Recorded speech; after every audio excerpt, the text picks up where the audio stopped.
It's our turn, episode number 87, Dice and Dreams.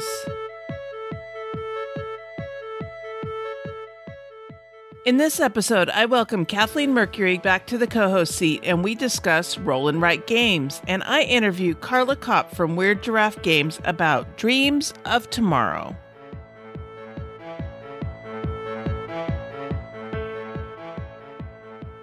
This is the Dice Tower Network, adding games to your wish list since 2005.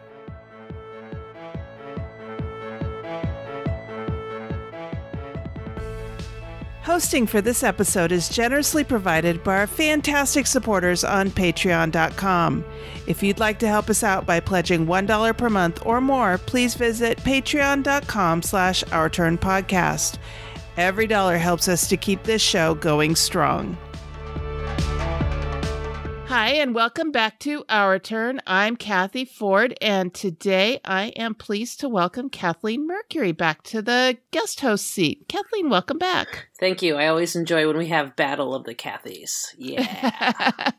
It doesn't happen very often, but I'm so glad to have you back. So we're going to start off the show like we usually do, talking about what we've played recently. What have you managed to get to the table in your very busy life? Yeah, no kidding. Well, I actually finally got to play something I've been wanting to play for a while, and that's Roll Player. This has been out for a long time, but Roll Player is, in effect, a roll and place game, but there's also drafting involved, both in terms of the dice, and then dice sets up the order in which you can buy things. But basically, you've got a matrix in which you are placing your dice, trying to basically max them out, in terms of like all the numbers for their stats, and it looks very much like, Dungeons and Dragons. So you've got like intelligence and constitution and dexterity and all that good stuff.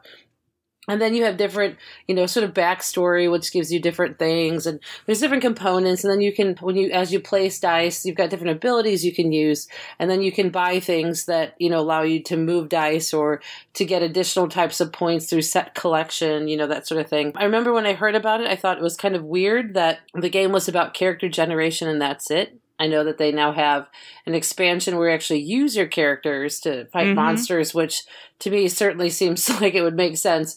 But honestly, I had a lot of fun just learning the game, playing the game, and especially when you win and you beat a bunch of other people, especially when they're guys. It's so satisfying. It's so good. And I was at a conference called the North American Simulation and Gaming Association. And this is a very small but incredibly cool conference on using games and simulations in the classroom. And nice. Yeah, it was really cool. So this was like part of like game nights when they just had games. And so I was able to learn it. And then in playing this game, like with the people I played with, like we had so much fun. And then like I made friends, with the people that I got to play with that I'm super glad that I got to meet and hang out with. So a Roll Player, especially being part of this, will always be a check plus. I'm happy to talk more about the conference if you want. Yeah, so I would say Roll Player for me is, I definitely would want to try it with the expansion because I can see like how once you have that character, the interest in actually doing something with it would be quite strong. But I really enjoyed it. We had a lot of fun. There's definitely some things where, there's a learning curve in terms of all the things you can do and how things are sort of spread out, where the different kind of scoring opportunities and paths that you can take are that are a little bit hard to, totally grasp for the first time just because of the individual cards that you can buy and how you can maximize that out. And then, there's some cards that are sort of dependent on knowing what other people have. And so with a lot of cards going on in a lot of different places, tracking that might be challenging for some. The size of the text might make it harder for some to track that. We played this with 3 players, I think. And then with 3 players, it was fine, as far as that goes. Because especially when we were playing the second time, the third time, I did lose 2 out of 3 though. But I did win the first one. So that's all that matters, really. So what really matters is that you had fun. That too. Also, okay. No, I'm just kidding. Of course, absolutely no. As I tell my students when they get upset, we do not get upset over wood, paper, cardboard, and plastic. And people matter way more than games do. So no, I totally agree with you. But yeah, no, it was really fun. Especially as I've been getting more and more into RPGs, anything kind of RPG flavored, I think is interesting. I always think it's interesting when you have that sort of like that crossover between RPGs and board games. And I think this is an interesting, novel sort of way to do it. So for me, I would probably buy this if I tried the expansion and liked the expansion.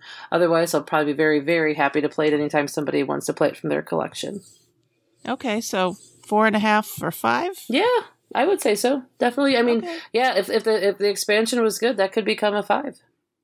Yeah, I have both the game and the expansion. I've played the game once, and I seem to remember, I think I gave it a 4. You know, good, solid game. I am looking forward to getting the expansion to the table, but I think I'd like to play the base game a time or two more before I do that. So tell me about this conference you went to. That sounds interesting. Yeah. So I have podcast Games in Schools and Libraries, where I'm one of the co-hosts.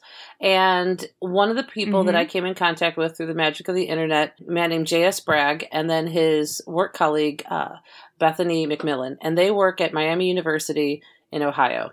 And we got in contact because they do a leadership class that uses board games for their students.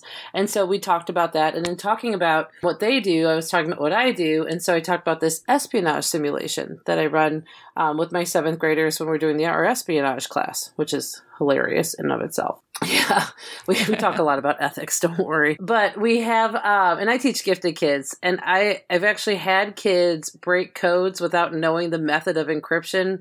They have figured out patterns and have broken them because of patterns. Like they could easily be working for the NSA at some point. But anyway, they asked me after we finished talking, like, would I be interested in presenting at this conference? And, I present a lot, usually on, board game design, that sort of thing. And they're like, well, actually, no, we want you to do this espionage simulation. I was like, all right, I'm like, sure, I'll be happy to. And the thing about this conference is it's about 50 people. There should be more, honestly. It's very much a hands-on type of conference where in every session there might be like 10, 15 minutes of talking, and then it's like, okay, now you're going to do this thing. So for example, one of the things that I did was a session on escape rooms and how can you design an escape room when you're working with people who are across the country. So they had us do a simulation to simulate what they had done the previous year, which was exactly that. And so I was able to work in a small group with Scott Nicholson, Board Games with Scott, who teaches game design at the university level, who has a company now in terms of escape rooms, Brian Mayer, who has the game Underground Railroad with Academy Games, who's a librarian, works with games.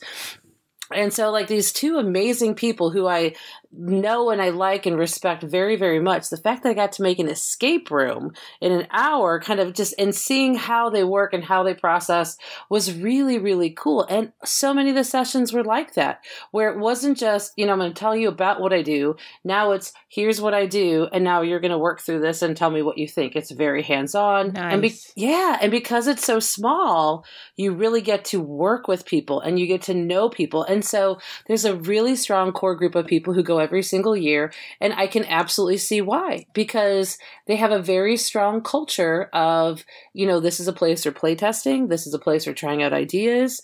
And my simulation did not go as well as I wanted to. There were some problems I anticipated that did pan out. There's some things I could have done differently, but it was like the best type of atmosphere to try it, because these are all people who use simulations and they absolutely see this as like a laboratory for experimentation and feedback. So it was super great. So if you work in education but there are people there from business, people there from the government who are interested in like gamifying processes, training, whatever, definitely look into NASAGA, the North American Simulation and Gaming Association. Next year is going to be in Chicago.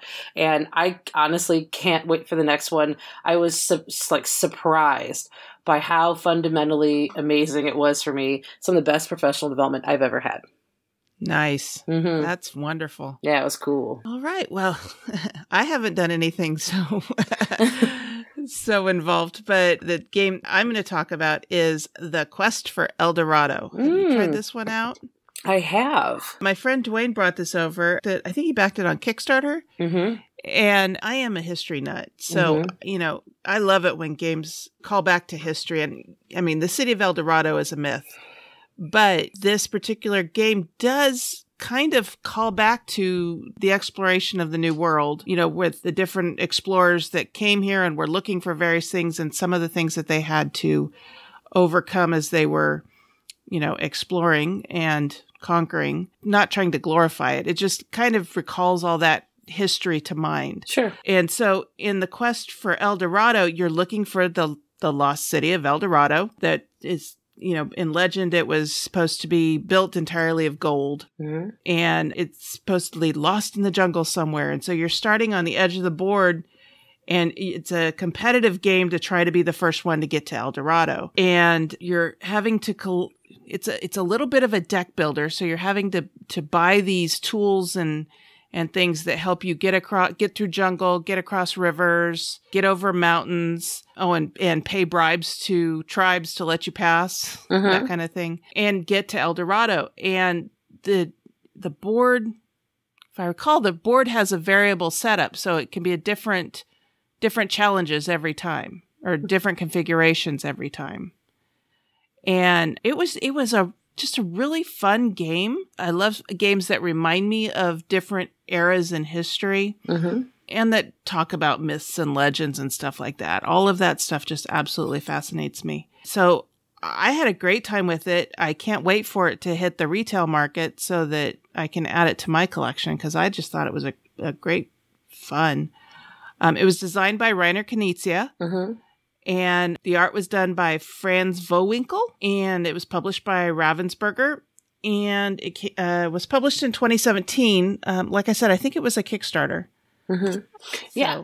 Well, it's funny because I actually haven't played that. I've played the island of El Dorado, not the quest for El Dorado, because I just realized as you were talking about it, and I just quickly pulled it up on BGG that I've played a totally different game based on El Dorado. Yeah, there are actually, if you just type El Dorado into BGG, there's a lot of games that have El Dorado in the title. That's so funny.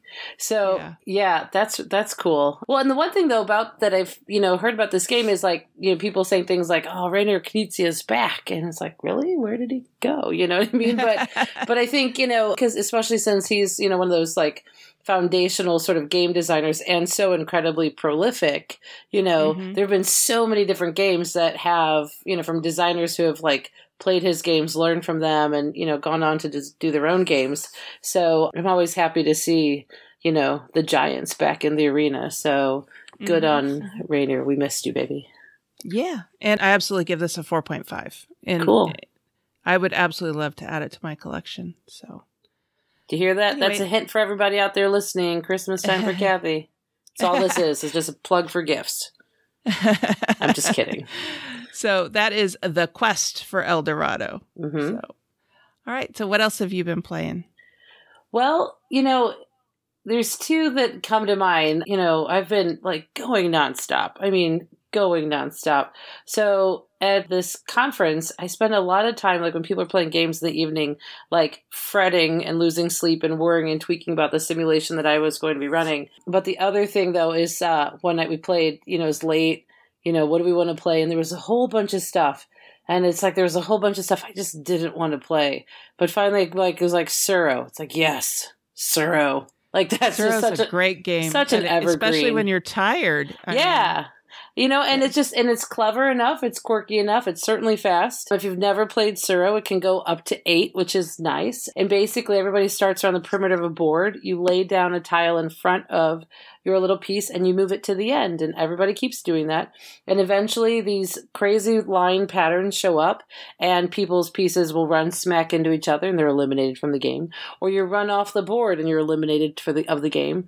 And so basically the last players standing, I guess, because if you run into somebody else, you can, I guess, either decide if you both win or you both lose. But honestly, it's a game where I'm on my 3rd copy in my class, because it's such a good game, good fun filler game for my students that, I mean, they're really good about taking care of my games, but that's just how much Suro has been played, how much wear that it's been worth my replacing multiple times. So if you've not played Suro, you should, because it's a fast, fun one, And it's a great game to teach new people. Yes, because they get people who are new to the hobby. Yes, and because it's fast enough, you can like play it, and the learning curve is not steep, but it's fast enough where you can set it up, play it. They're like, oh, okay, you want to try it again? Yeah, sure. You know what I mean? And from the start, you can kind of feel like everybody has the same chance. Like the possibility of somebody memorizing the deck and kind of playing the deck about what's in there and all that is, I'm reasonably confident to say that is a non-issue. So right. Fun, fast, random, and even with player elimination, it goes so fast that it's forgivable. Yeah, and I've played this several times with my, let's see, she was 96 at the time, your old grandmother. Wow. And she caught on to it real quick. And I mean, every time I pull out a new game, she's like, I can't learn a new game. And I'm like, yes, you can. And sure enough, she learns it and beats me at it pretty quickly. Well, there you go. Yeah. So it's a great game, and it's a quick one. Have you seen that there's an app? I have not. I was just wondering because, I mean, my gosh, this would be so app friendly. And actually, have you played the Zero of the Seas, the one with like the sea monsters or whatever? Because I bought that over the summer from Calliope Games, but I haven't yet had a chance to play that one. It's a little bit different than Suro in that you're sailing a ship instead of in Suro, you're a flying Chinese dragon. In Suro of the Seas, you're in a ship sailing on the sea, and you're trying to avoid sea monsters. And so there are sea monsters placed on the board at the beginning of the game, and you're trying to avoid them, and they do move around the board. I don't remember the mechanism for getting them to move, but I do remember that they do move.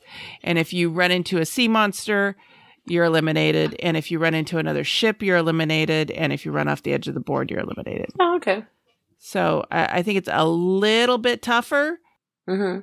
But, if you're looking for a little bit more of a challenge, maybe you've played Suro and you're looking for a little more challenge or to step it up to the next level, Suro of the Seas is a good one. Yeah, I'd welcome that. I'd welcome that. Yeah, I'll give that one a whirl. Yeah. Okay. Yeah, because really the only other game that I've been playing a ton of is, speaking of apps, Ganz schön clever. But I'll talk about that after you talk about your next game. And what is it? Ganz schön clever. It's German. It's got all the dice and you do the rollings and you write with the pencils. All right. Well, the last game I'm going to talk about is King Domino. And that one came out in 2016, but I just got it to the table the other night. Okay. I know it was all the rage when it came out. It won the Spiel des Jahres Critics Award, which I hadn't heard of. I thought there were only 3 of them. I guess they've created some others. But in this, you're each building your own kingdoms, but you take turns choosing tiles from 4 that are presented. And you start with a little castle, and then the sides of the castle are wild. So you can put anything you want there. But then once you've placed tiles, you, in order to place another tile next to an existing tile, they have to have at least one matching square on it. So these tiles, these dominoes, have 2 sides to them. And so one might be desert and the other one's forest, or one might be a mine and the other one's a lake. And in order to place it, once the 4 wild areas around the castle are taken, you have to match it to one of the squares on one of your dominoes that's already been placed. And if you can't do that, then you have to take the tile, but it goes out of the game. If you can't place it, you have to place it when you take it. And you're trying to build a 5x5 grid around your castle, but that includes your castle. So it gets a little tricky because you can't go outside that 5x5 grid unless you're playing. They have a 2-player variant called like the Massive Duel or something like that. And in which case you're playing with a 7x7 grid. And for the 2-player variant, you take out half of the tiles. You mix up all the tiles and then you take out half of them and the other half stay in the game. And Mark and I played this game, and as soon as we were done, we looked at each other and said, let's play it again.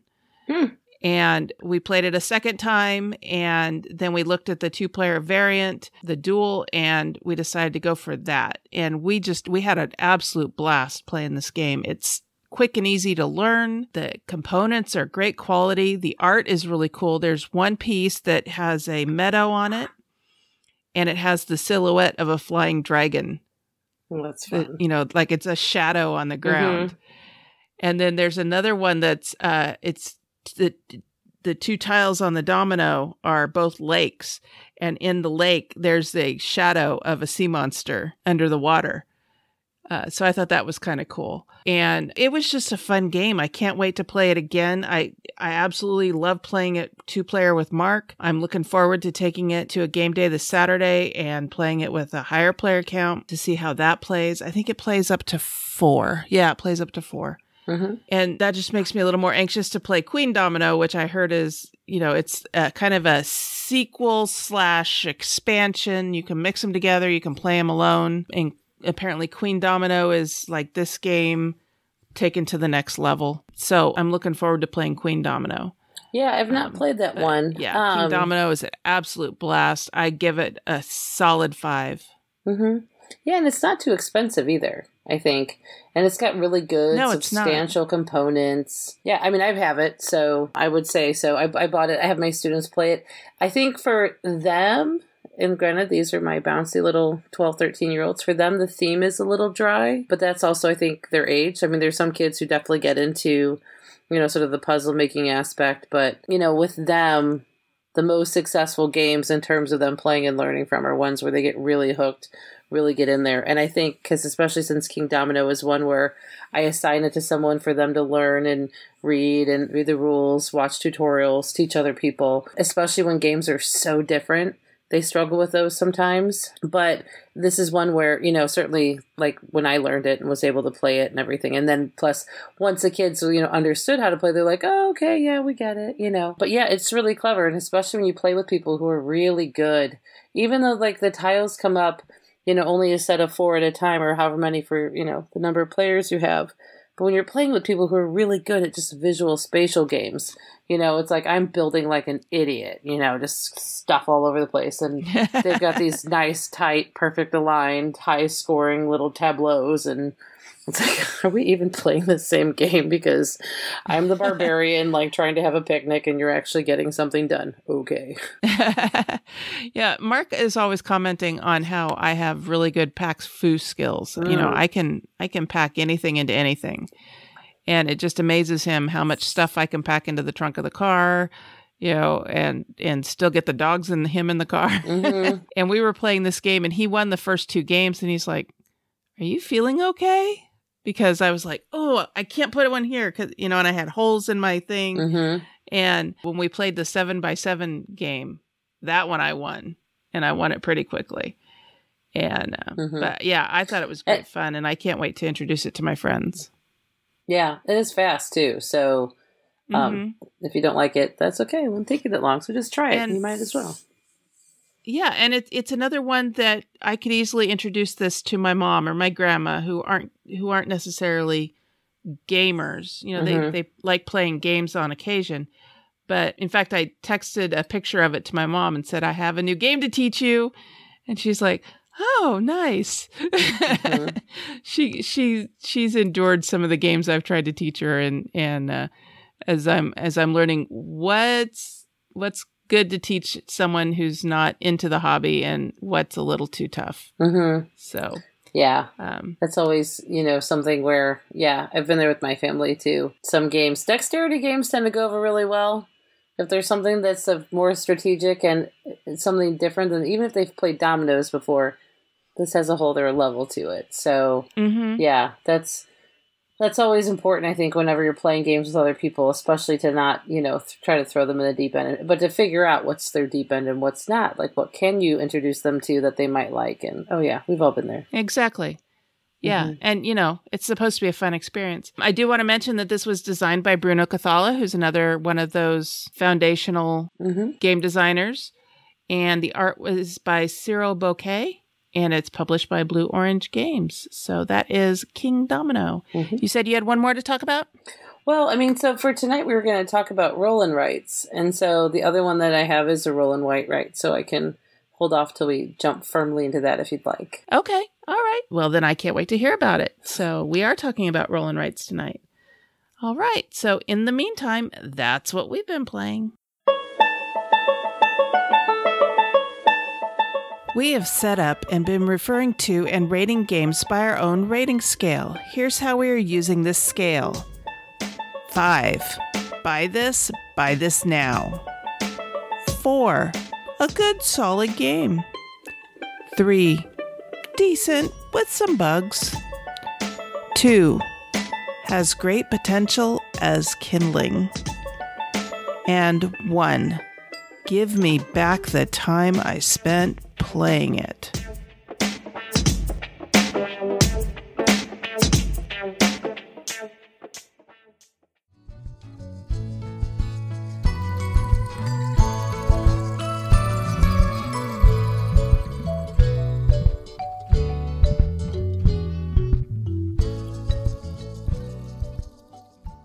Today for the interview, I am pleased to welcome Carla Kopp from Weird Giraffe Games back to the show. She's here today to tell us about her current big project now on Kickstarter called Dreams of Tomorrow. Carla, welcome back to our turn. I am so excited to be back. I'm excited to have you back. First, I wanted to ask you, how are you enjoying being a game publisher? I really love it. I love, all of it, all the coordination, the art, and just, I love games in general, so being a publisher just makes sense. What is it about publishing that you enjoy so much?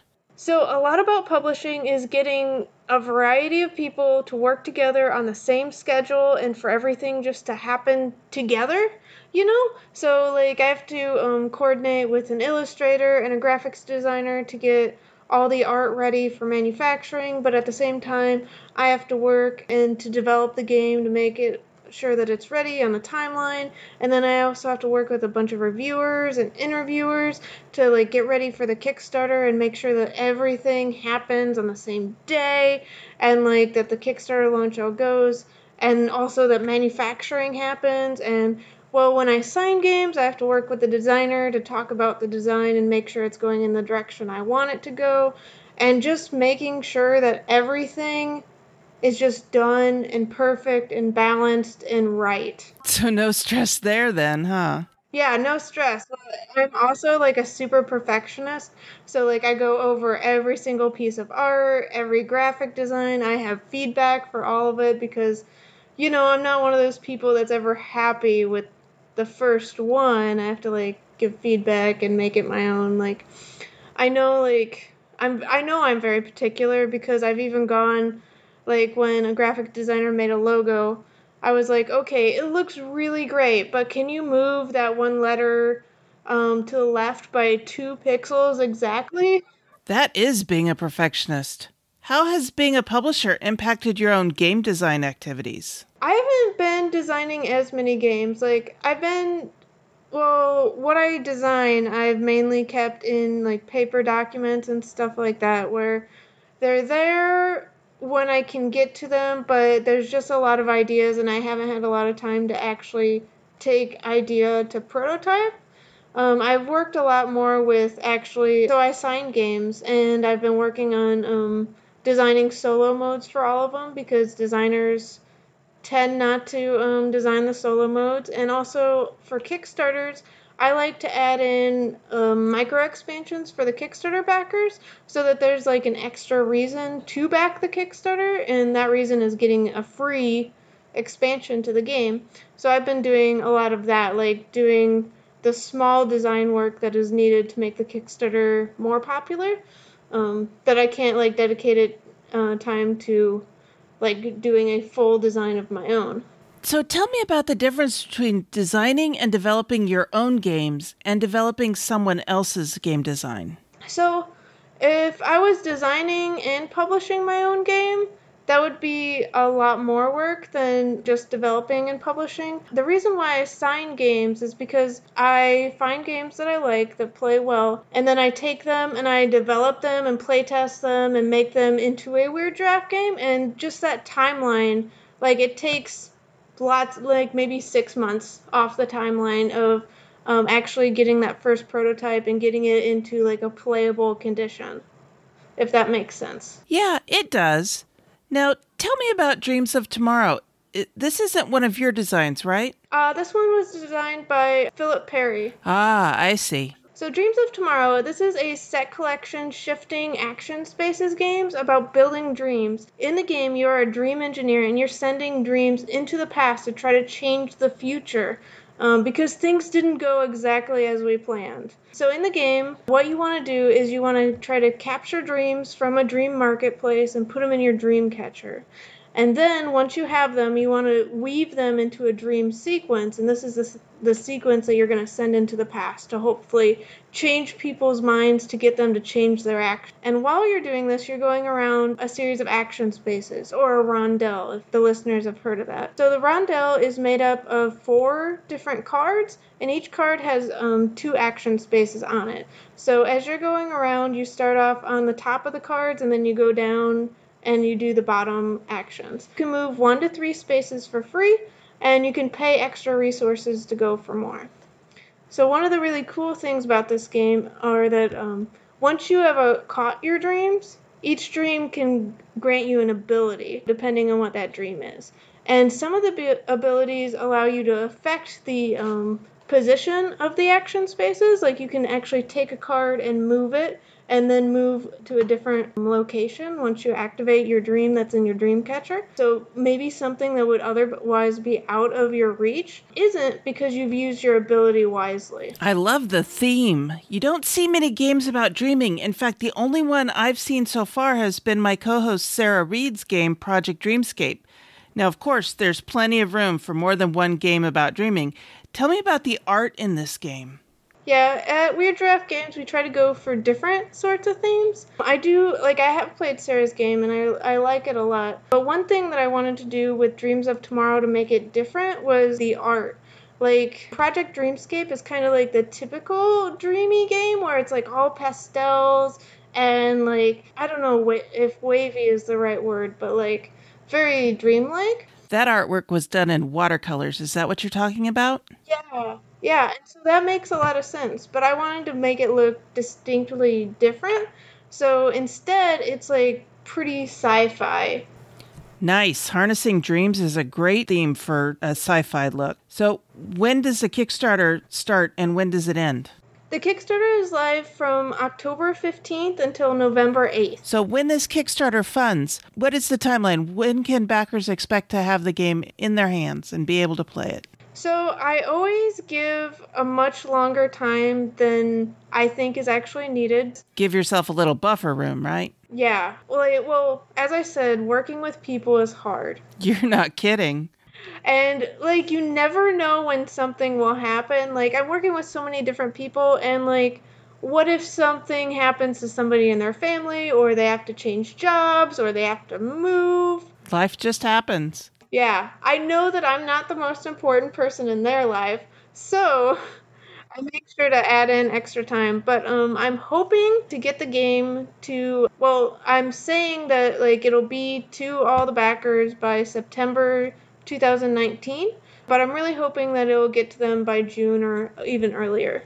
So once you're done with this project, what's next on your schedule for Weird Giraffe Games? Oh, we have the entire 2019 planned out, but I'll give you a little taste of it. What I'm really excited about is Big Easy Busking, it's a game about being a street musician in New Orleans. Nice! Another unusual theme. Yeah, I'm really excited. This game was originally by Josh Mills, and Josh is like really fantastic to work with. But the game, it's like an area control game, but I think it's a really unique take on area control, and it's really thematic because in the game you're playing songs and you're putting in a certain amount of energy for each song, and the person with the most energy on a certain location gets to earn all the tips. There's also like a threshold, like if you put in at least this much energy, you also get some money as well, and the person with the most money at the end wins. But the really unique thing that I like about it is that on your turn, at the start of your turn, you start playing a song at a location. And then play goes around, and your next turn, you get to decide how much energy you actually put into that song. Like, you get to see where everyone has started playing, and then you, like, either you're like, oh, I'm all in, or actually, I didn't put as much energy into that song as I thought I would, so I'm just going to put one energy there, get the threshold payment, and take back this other energy. And it keeps playing like that, where after the first turn, you start by taking back your energy if you want, or leaving it at the location, and then start playing a new song at a different location. That totally makes sense. I mean, jazz music is all about the energy you put into the song. The more energy you put in, the the more swinging the song is. And when you back off the energy, then it's more of a mellow song. It can be the same song, but how you play it makes the song different every single time. That's brilliant. Thank you. Like, that's what I mean about, like, interesting themes. Like, they just grab me, and I hope I can, like, keep up the trend of, oh, that's a weird theme. You're doing a great job at it.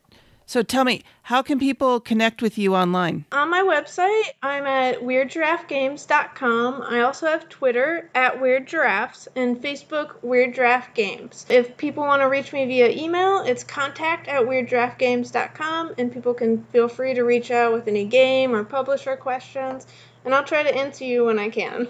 And we'll have all that information in our show notes. And you can find those by going to ourturnpodcast.com/episode 87. So one more time, when does this Kickstarter campaign end for Dreams of Tomorrow? Oh, November 8th. Okay, and we'll have the link to the Kickstarter in our show notes as well.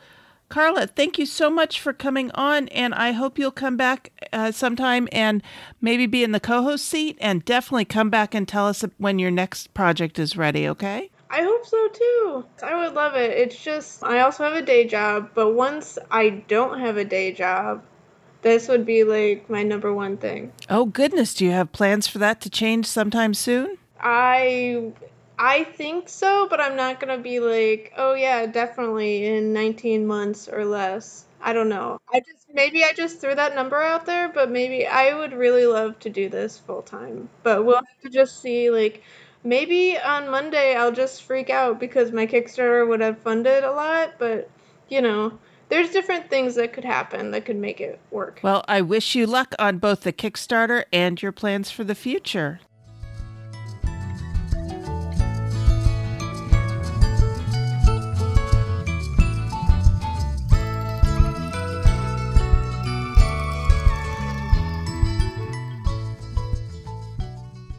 For today's hot topic, Kathleen and I are talking about roll and write games. Now, I have to admit that this is a mechanism I haven't explored that much.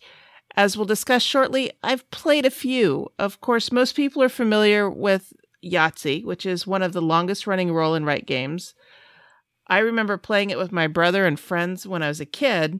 The rules are simple. You're trying to match combinations of dice on a score sheet. However, in the last few years, this mechanic has become quite popular. Kathleen, do you have any idea why this particular mechanic has become so hot? Well, I wonder if it has something to do with sort of the concurrent popularity and rise of legacy games. You know, legacy games gave people the ability to actually physically modify the space, you know, write on boards, tear up cards, you know, Risk Legacy, Pandemic Legacy.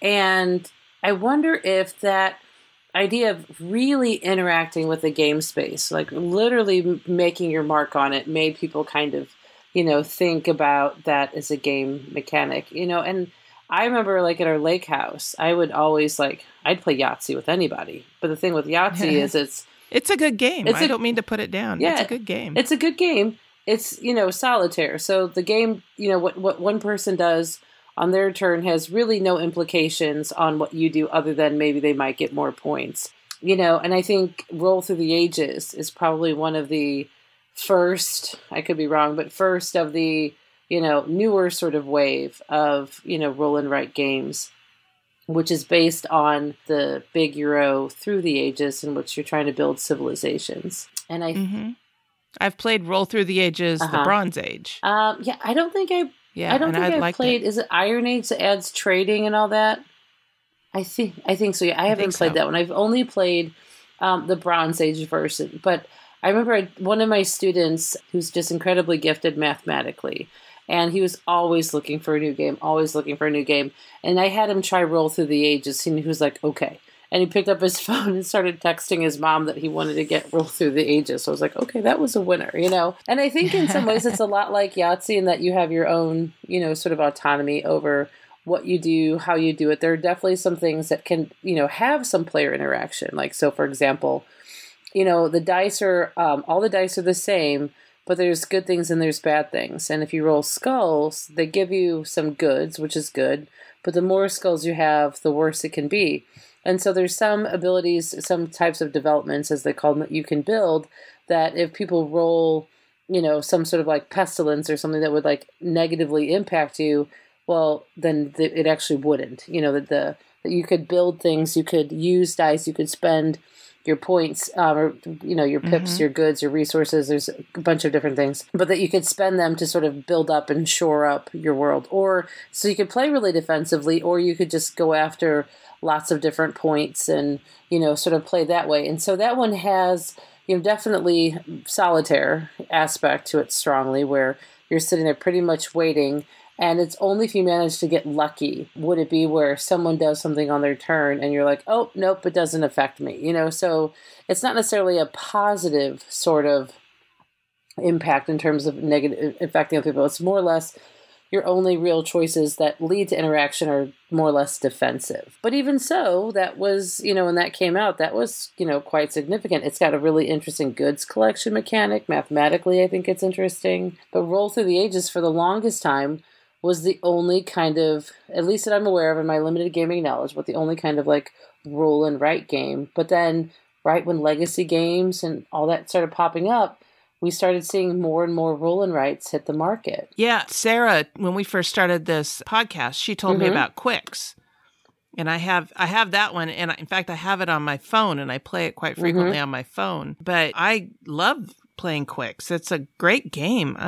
And it's easy to teach. It's easy to play. It's got a small footprint. But I was just so surprised when I would, following things along on Twitter and even listening to the Dice Tower to some extent, I was just surprised at how many roll and write games were suddenly coming out. So what are some of your favorites? The one that's probably my favorite that I play the most is Ganz schön clever. And it's one that I don't think is commercially available yet. So, of course, like when people had a copy or have a copy, they're like, I've got Ganz schön clever. And it has a really great app. But the one thing I want to do say, though, is Quicks is available at Target. It's like $10. And honestly, that's a lot of fun for $10. I bought it, took it to the lake this summer, and played it with my nieces, a nephew, and my sister's friends' kids, but even the adults. Like, we played that game quite a bit. And, there was a lot of fun that was had out of that little $10 box, and we still had plenty of notepads left over. So I would definitely make Quicks a five for the record, just because, it's so easy to do. And I really like the idea of roll and writes. I always liked Yahtzee. I always liked that idea of, you've got choices and you're really, really committing to them in ink, or pencil on the paper, whatever you're using. And so probably my top three that I really like, Ganz schön clever, because I do have my own copy. It was given to me by a German friend. So I was like, oh my gosh, that was so exciting. There's some other really good ones out there. Quinto, which is very similar to Quicks. Harvest Dice, which I am in the credits as a play tester. So full disclosure, I played it before you did. And then Welcome To by Deepwater Games. And I'm not, I don't totally understand. I haven't been following because I played it, but I don't know if it's being kickstarted, whatever. I think it's on Kickstarter now, or it's coming up soon or something like that. Welcome To. Well, I know that Suzanne Sheldon from the Dice Tower posted on Twitter today that they've come out with a travel version of Welcome To. Oh, that's really cool. Now, I had never heard of it until you mentioned it when we were talking about doing this topic. And all of a sudden, I'm seeing it all over Twitter. Yeah. So that's kind of funny. So Ganz schön clever. So GANZSHON CLEVER, Ganz schön clever. And really, you can only say it with a bad German accent. It just loses some of its zing, I think. Basically, it's like a roll and write, but all the dice are colored, and each die can be used only in its particular zone, except for the white die, which is a wild. And, the dice have different values. So some, you need are better. Some have specific numbers, like yellow, has there's fours. And if you get a 4, you can cross off one of the 4s. And if you run out of 4s and you roll a 4 in yellow, well, you can't place there anymore. The blue dice have to be paired up. The blue die has to be paired up with the white die, and in order to score in its particular zone. And there's a green zone, a purple zone. The purple zone is somewhat tricky in that, in terms of how you can place there. And so it's really interesting because I have not gotten any higher than 280 something points on the app, and I don't even want to know how many probable close to 100 times I've played this. And I've, some friends in a board gaming chat room were like screenshotting, I got 300, I got 330. And like, I can't break 282. So it's interesting because, really trying to play the dice as well as you can when you roll them in terms of what you choose. But the other thing that's interesting about it is after your turn, after you have 3 rolls in which you can use the dice. And the thing, there's also some neat, nifty things like when you place in certain boxes, then you can place an X in like a different color, or you can get a free die. So like on a future turn, you can actually use an additional die. So there's like all kinds of cool things you can unlock. And if you do it right, you can also chain them where like, okay, this unlocks this one, and then this unlocks this, and this unlocks this, and you can kind of bounce around a little bit, and that's always fun. But after you're done with your turn, the remaining dice that you have left that you didn't use in your pool, well, then the other players in turn each get to choose one and then mark it on their board. So it's a little slow, I think, honestly, in person, because you have so many different choices in terms of the dice and where you're going to put them, that if somebody has AP or they really want to math it out, that will slow it down. So even then, the ability to like do something out of turn can be a little bit more minimal. It took longer for us to play this when I played this back at Origins than I thought it would. But that said, the app is a breeze. You're playing against, I think one other imaginary player, and it doesn't really matter because you don't even see their score. All you see is your score at the end. So at the end of your, you'll just see like 3 dice magically appear, when like the ghost's turn is over and then you get to place them. But it's really interesting because of the different colors of dice and how they can be used in a different zone. Each zone acts differently, scores differently. So you really have to think carefully about like, where do you want to place? Because, if you cut the dice of certain colors in areas where you can't place, then you can't place there that turn. So it's got some really interesting kind of like points where it gets really, really tight and then points where it just loosens up again. Nice. Yeah. Yeah. I know that Quicks does that sometimes where you're like, I keep rolling 12s and I need low numbers, that kind of thing. Right. And yeah, we call it, because in Quicks and Quinto, if you can't place anything on your turn, you have to take an X and it's -5 points. And I'm just happy to announce that with my nieces and nephew and their little friends that we called them shame points. So I used it as a way to teach children about shame. So that was really good. Nice. Yeah, that's what I'm here for. All right, so that's Ganz schön clever. Mm-hmm. All right, so that's a new one. You said it just came out at Origins? They had it there. That's where I got it there. I don't know that it's commercially available in the U.S. yet, but I imagine that will change really soon. Okay. I'm sure they're working on it. Nice. Actually, let me ask you a question. Mm-hmm. I have some friends that if I pull out a dice game, they're absolutely positively not interested. Mm-hmm. They don't play dice games well. And I was surprised at how many of my friends don't like the randomness of dice, but they don't seem to mind the randomness of cards. Mm-hmm. Any idea why that would be? Well, sure. I mean, because in a die roll, there's certain probabilities that you would expect over a certain number of rolls, but unless you're rolling massive numbers of them, you're not going to have a distribution that perfectly fits what should be expected. Whereas in a deck of cards, when you're flipping through cards, even if there's like a reshuffle card that's not fully through the deck, you have a reasonable certainty in terms of seeing certain numbers. So for example, in Catan, you could roll a 7 15,000 times in a row and everybody's mad and kicking stuff. But there's also decks for Catan in terms of where the deck of dice basically mimics the exact percentile, that the exact percentage you would expect to see of 2s, 3s, 4s, throughs all the way through 12, that you would expect to see that. So it helps you in terms of planning that if you're going to build, settlements and cities on like very, on rare hexes, like on 2s and 12s. Well, if you're playing the deck of dice version, or if you're using, the decks that mimic that, they have them in Catan Big Game too, which they run at conventions as an alternative to using dice. You're only going to see that a few times. And so that might take the fun out of it. That might make it better for some. And I think for people who really hate dice, Welcome to is a good alternative.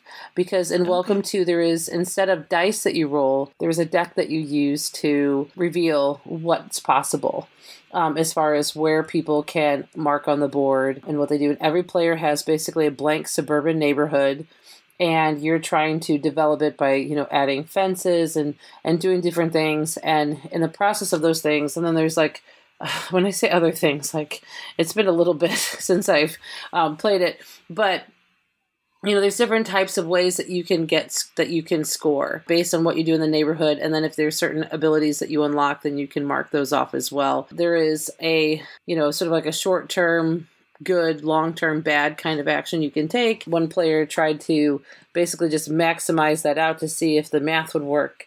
And it did not, but it was fun to watch it happen because that person's score was so incredibly low. But so what's nice about Welcome 2 is it can play any number of people, because the dice, are just like, it's almost like bingo. You flip it over and that's it for everybody. And everybody marks off, on their card where they want it, as they play it. And so, like for me, I could play it with a whole classroom of students, which would be kind of fun. So that's really good, but it has the deck. And so that deck does prevent from really rare, screwy, unlikely situations from happening. And so I would say out of all of the roll and writes I've played, Welcome 2 is the one that would probably be least annoying for those players because it doesn't even have dice. Oh, I was going to say it has cards instead of dice. Yeah. Oh, interesting. Now, I have a game that I really enjoy called Birds of a Feather. And when we first started talking about this topic, I was like, oh, well, that's not a roll and write. And it's not listed as a roll and write on BGG either. But you're basically putting out, everybody gets a hand of cards, and you don't look at the cards. You just flip the one that's on top and you put it in the middle. And then everybody gets to score based on cards that are in the middle. And you're writing it on a sheet. So initially I was thinking, well, that kind of is a roll and write, but no, it's set collection. But I suppose there are some roll and writes that are set collection. Wouldn't Yahtzee be a set collection game? Maybe. I think paper and pencil is a mechanic. I don't think that roll and write is a mechanic listed by name in BGG's database. So, if it's pen and pencil and dice rolling, well, then it could be. But the one thing too is like when you're really working with game mechanics and how you use them, you can use a game mechanic in a lot of different ways to make it look or act functionally like a different whole category of game mechanics, or, depending on how it's used. So, you might be able to, call it that, honestly. It might just be weird if you're just tracking your score. And is it like a running tally, or is the score sheet more complex? There are different environments where the birds live, and you're trying to collect birds from as many birds in each environment as you can get. And then there's a score at the end where you tally up how many it sounds like, collected. it sounds like that could fall under that umbrella if you're willing to allow non-dice games be considered roll and writes, or maybe some purists will just say, no, that's paper and pencil, and okay, maybe, and that's all right. I wouldn't get too hung up, but yeah, I would say Welcome 2 is probably the one for people who really don't like rolling dice and don't like dealing with, that sort of perception or reality, really, of unequal, unfair distribution of dice rolls, for sure. One that I found really interesting, and I've only played it once. I got it at Target on clearance for like $5, is Rolling America. There's one called Rolling Japan, which I think was made first and was a sort of a hit indie sort of import, I think. I could be making stuff up. That happens. But then Rolling America was created. And what's interesting about this one is there's different colors, but when you roll the dice and put things on the map, you're just putting down numbers. So the numbers dice, 1, 2, 3, 4, 5, 6. But there are rules on where you can place those numbers, and it becomes very puzzly in terms of your placement, and you have to be very strategic in where you put your numbers, because you're basically filling in blank states of the country, and certain numbers can touch each other, certain numbers can't touch each other.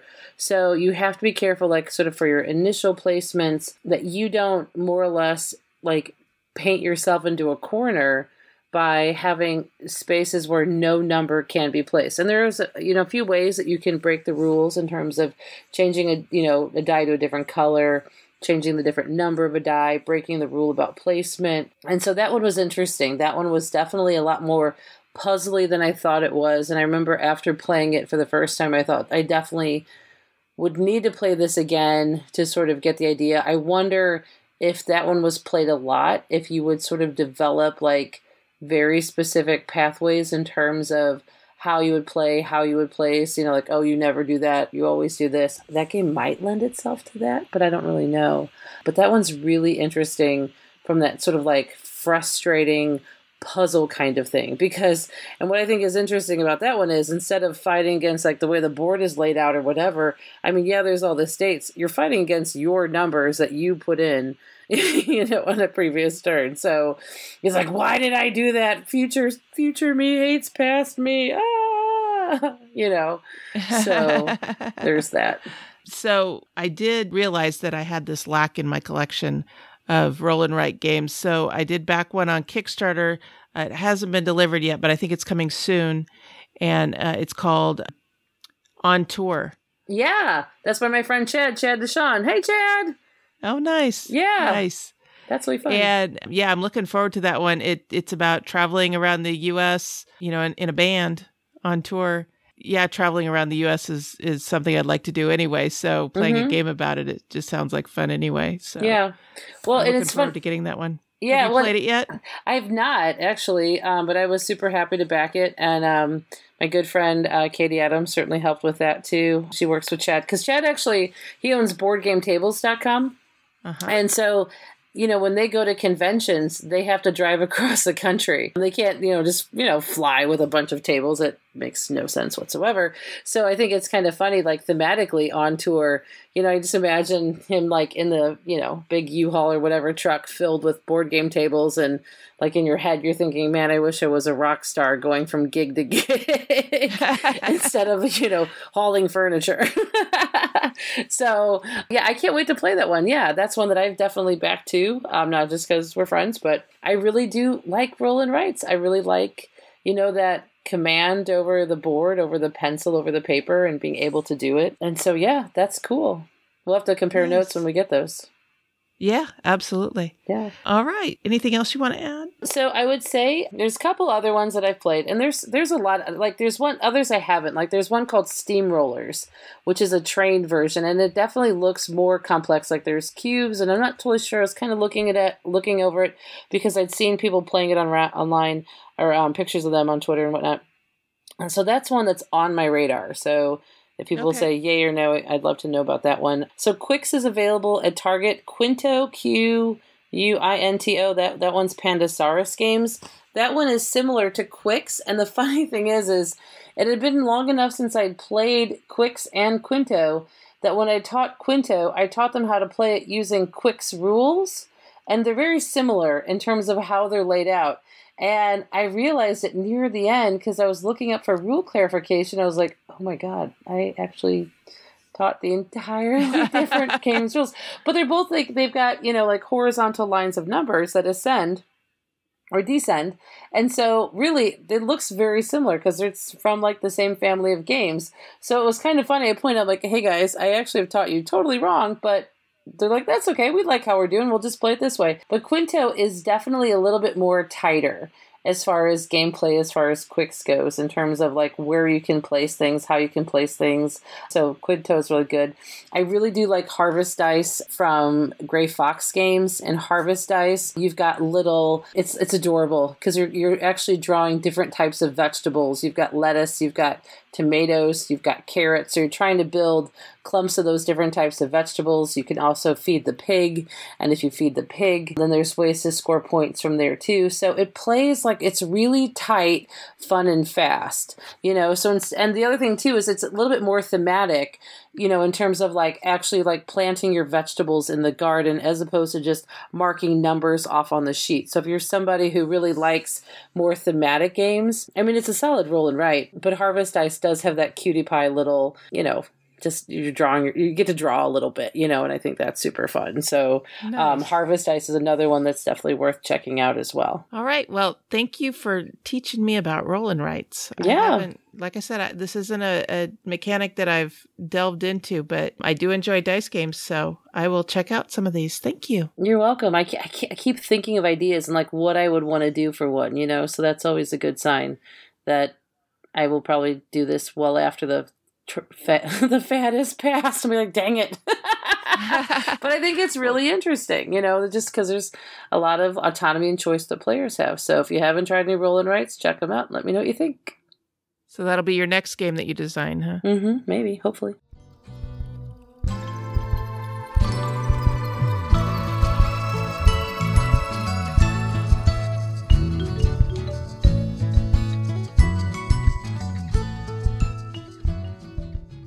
All right, so now we're getting to the end of the show and we're wrapping things up and looking ahead to what we've got on our plates coming forward. Now, Kathleen, I know you're a very busy lady, so what have you got on your plate in the next week or two? Yeah, it's funny because I bought myself a little coin purse by Anne Taintor. She's that woman who takes vintage photographs of women and puts really funny, snarky comments on them. And one of them is this smiling woman with this sort of beatific expression on her face, and it says, "Stop me before I volunteer again." And I bought that on purpose. Somehow I can see that with you. Yeah. Yes. But I actually have two super fun things coming up this weekend. I'm going to Charlottesville, Virginia to see some dear friends and to play games with them, away from cons, away from everything, just to go and hang out. And I think we're going to some sort of Harry Potter, Halloween festival, since it's going to be the weekend before Halloween. And I'm super excited about it. And the other thing I'm excited about is Halloween itself, because every October I do a big cosplay unit with my students. It's really about project management, and the cosplay, the costume and Halloween is really just the hook that keeps them motivated and engaged, because they want to be bleep bleep from Zorg or whatever it is. And the amount of work they will do is astonishing. And so this year I'm going as Animal, but as a princess. And so I've just had a ton of fun just reinterpreting Animal. I made this whole crown headdress out of basically I made a mini drum kit out of foam canned coolers and craft foam, and it is the cutest thing I've ever made. So I will send pictures along. Oh, you're talking about Animal from the Muppets? Yes, Animal from the Muppets. Important detail. Nice. Yeah, so I've got a 3-foot long drumstick I found that's my princess scepter, and all kinds of just nuttiness, recreating his outfit but trying to make it more princessy. It's hilarious. So that's what I'm excited about. Wow, that's amazing. I am getting together with some friends this weekend to play some games, and my friend Dwayne is calling it his lazy Saturday game day. So I do have to work, but I'm going to go over after work and just enjoy playing some games. I'm going to take King Domino, and I also want to take Leaders of Euphoria, Choose a Better Oppressor. I'm running that at a con in November, so I need to play it a time or two to, be able to teach it. Which con in November are you going to? It's called Conquest Avalon. It's here in Sacramento. Cool. It's a small con, and I think it's its 5th or 6th year. So yeah, that's always fun. That's cool. Always fun, and I enjoy teaching games there. I'm also doing Star Trek Ascendancy and Euphoria and Firefly Brigands and Browncoats. Cool. Firefly Adventures, yeah. I'm doing BGG and Maybe's PAX Unplugged. So oh, nice. Yeah. Yeah, you're back on the East Coast, so you're by all those big cons. No, I'm in St. Louis, Missouri, smack in the middle, but relatively easy to hop around. Yeah, yeah. Nice. All right. So if people want to reach out to you online, how can they get a hold of you? Twitter's a great way, at Mercury with 7 M, so Mercury. I also have a website, KathleenMercury.com, where I post all of my game design teaching resources for free. People all over the world use them. I always love talking and collaborating and helping other teachers who want to use games in the classroom, if you want to do role-play game design in the classroom, if you want to do cosplay in the classroom, or I spent this week making this whole project on flag design that I don't even know if I'm going to use, but I had fun making it. So if you want anything on flag design, contact me. It's all good. Nice. It's always great to have you on the show, Kathleen. Thanks for coming on. Thank you so much for having me. This was a blast. Until next time, and on behalf of the entire Our Turn podcast crew, that was our turn. And now it's yours. Thank you for listening. This episode was recorded on October 22nd, 2018, and is written and produced by Kathy Ford and Kathleen Mercury, with assistance from Carla Kopp and Mark Ford. Next time, we will discuss what makes a good game store experience. We want and encourage your questions, comments, and feedback. Please call 916-426-2873 and leave us a short voicemail or send an email to feedback@ourturnpodcast.com. Our theme music was composed by Adriana Crickle. Incidental music was provided by Purple Planet Music. Please check out our show notes to learn more about these talented artists. The material in this episode is copyrighted under Creative Commons Attribution Non-Commercial No Derivatives 4.0 International License. If you want to learn more about the games discussed in this episode, please visit our website at ourturnpodcast.com/episode 87. You can find a list of the games along with links to their listing on BoardGameGeek.com. We are proud members of the Dice Tower Network. You can find out about other shows in the network like the Push Your Luck podcast, The Game Pit, or Blue Peg Pink Peg by going to dicetowernetwork.com. Thank you for your support. If you like what you heard, please tell your friends about us.